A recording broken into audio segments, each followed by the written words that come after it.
ഞാൻ എൻ്റെ ജീവിതത്തിൽ അച്ചീവ് ചെയ്ത കാര്യങ്ങൾ നോക്കുമ്പം ഡ്രൈവ് ചെയ്യാൻ പഠിച്ചു എന്നുള്ളതിൽ ഞാൻ റിയലി പ്രൗഡാണ് കേട്ടോ. എൻ്റെ ഫ്രീഡം ആരെയും ഡിപ്പെൻഡ് ചെയ്യാതെ കുട്ടികളെയും കൂട്ടി ഒരു വഴിക്ക് പോകണമെങ്കിൽ ആരെയും വെയിറ്റ് ചെയ്യാതെ, അത് ഞാൻ എൻ്റെ ഏട്ടനോട് എത്ര താങ്ക്സ് പറഞ്ഞാലും മതിയാവില്ല. ഏട്ടൻ്റെ ഒറ്റ നിർബന്ധം കാരണമാണ് ഞാൻ ഈ ഡ്രൈവിംഗ് പഠിച്ചത്.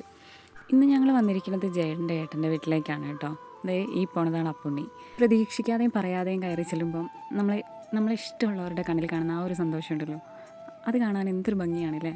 പിന്നെ കുട്ടികൾ ഭയങ്കര ഹാപ്പി ആയിരുന്നു കേട്ടോ. ഒരു 4 പേര് കൂടി ഒത്തപ്പോൾ ഇവർ തമ്മിൽ ഒരുപാട് ഡിഫറൻസ് ഉണ്ട് കേട്ടോ. കണ്ണന് ഇപ്പോൾ +2 പഠിക്കുന്നത്. അപ്പുണ്ണിയും പൊന്നുണ്ണിയും പിന്നെ ഏകദേശം ഒരേ സെയിം ഏജാണ് അവർക്ക്. ദൂതു അവരുടെയിലും ദൂതുവിപ്പം 1.5 വയസ്സ് 2 വയസ്സ് ഏപ്രിലാണ് ആവുക. അപ്പം അത്രയും ഡിഫറൻസ് ഉണ്ട് മക്കൾ തമ്മിൽ. എന്നാലും ദൂതു ഒരു ഭാഗ്യം ചെയ്ത കുട്ടിയാണ്. പിന്നെ ഞങ്ങളെല്ലാം തണ്ണിമത്തനമൊക്കെ കഴിച്ചു. പിന്നെ ചേച്ചിയുടെ അവിടെ അടുത്തന്നെ ഒരു പുഴയുണ്ട് കേട്ടോ. നല്ല ഭംഗിയായിരുന്നു. എൻ്റെ കല്യാണമൊക്കെ കഴിഞ്ഞ സമയത്ത് ഞാൻ അവിടെ പോയപ്പോഴൊക്കെ. ഇപ്പോൾ അവിടെ ഒരു പാലം പണി നടക്കുന്നതുകൊണ്ട് പൊളിച്ചിട്ടിരിക്കുകയാണ്. പക്ഷേ ഇതുപോലെയൊന്നും ആയിരുന്നില്ല, നല്ല ഭംഗിയായിരുന്നു കേട്ടോ. ഇപ്പോൾ പുഴയുടെ രൂപവും ഭാവവും ഒക്കെ മാറി. ഇത്രയും വർഷമായിട്ട് ഇങ്ങനെ തന്നെ കിടക്കുകയാണ്, ഒരു പുരോഗമനവും ഇല്ലാതെ. പിന്നെ കുട്ടികൾ വെള്ളം കണ്ടിട്ടുണ്ടെങ്കിൽ എല്ലാവരും ഒരേപോലെയാണല്ലോ.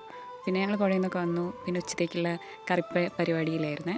കുറേ നുണയൊക്കെ പറഞ്ഞു. പിന്നെ ഞങ്ങൾ ഫുഡൊക്കെ കഴിച്ച് പിന്നെ ഞങ്ങൾ വീട്ടിൽ തന്നെ ഇരിക്കേണ്ടതെന്ന് വിചാരിച്ച് ഞങ്ങൾ കുറച്ച് നടക്കാനൊക്കെ ഇറങ്ങി കേട്ടോ. ഒരു വെയിലാണെങ്കിലും ഞങ്ങളിങ്ങനെ നടക്കുമ്പം എല്ലാവരും കൂടി ആകുമ്പോൾ ഒരു രസമല്ലേ, നേരം പോണത് അറിയില്ല. ഞങ്ങൾക്ക് തിരിച്ചു വരാനൊക്കെ ഭയങ്കര മടിയായിരുന്നു. എന്ന് വെച്ചാൽ കുട്ടികളും ചേച്ചിയൊക്കെ ആയിട്ട് ഇത്ര നാൾക്ക് ശേഷമാണെന്നറിയോ ഇങ്ങനെ. ഈ വീഡിയോയിലൊന്നും പെടാൻ ആഗ്രഹിക്കാത്ത കണ്ണൻകുട്ടീനെ ഞാൻ ചതിച്ച് പെടുത്തിയതാണ്. നെക്സ്റ്റ് വീഡിയോയിൽ കാണുന്നവരെ ബൈ.